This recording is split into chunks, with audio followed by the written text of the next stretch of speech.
Hello, my name is Dylan Hall. This is my presentation on magnetic relays for EE Science 2. So just a little overview on magnetic relays.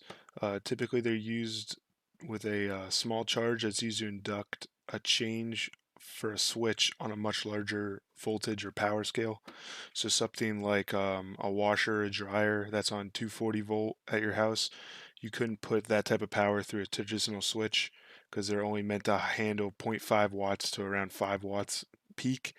So these relays kind of help be able to use a traditional switch like found here to power a larger system that you're looking to turn on and off regularly. It can also handle both AC and DC, which is a big plus. As far as durability goes, it is upwards of 100,000 cycles, which is good for industrial and commercial use, as you don't want to have to replace these all the time. You can make them very small and integrate into a lot of parts. And they have quite quick responses for mechanical switches, as there's not many moving parts and the magnets are pretty quick. They're nowhere near transistors, but they do the job for a lot of the uses. And as far as the history goes, it was created by Joseph Henry in 1835. As you can see in this photo, this was the first magnetic relay connected to what I believe is this rudimentary battery of the time. And this invention alone kind of birthed the telegraph and Morse code that both relied on this technology quite heavily for their use.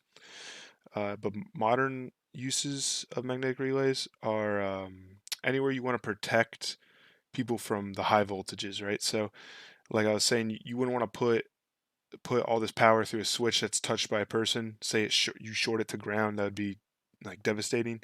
So a lot of the uses like automobiles, you use a relay to start your starter, which is high voltage, as well as all the fuel pumps and everything that are like high power accessories in your car.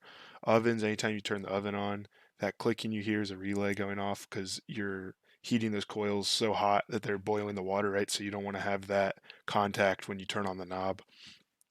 Elevators, washing machines, same principle, just very high power applications that you also have to touch.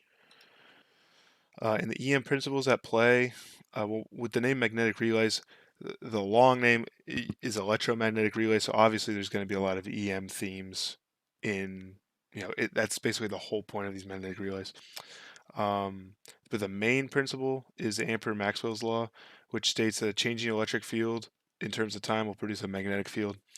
And basically, you can see that with the first display we have here, where you have essentially a step function. So you're going from 0 amps of current to, let's say, 1 for this power source here.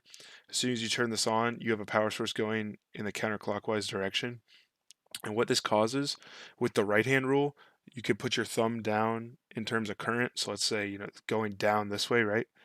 And you're gonna have a magnetic field going in the clockwise direction around that wire, which uh, kind of pulls this arm towards the electromagnet when the step function goes on, right?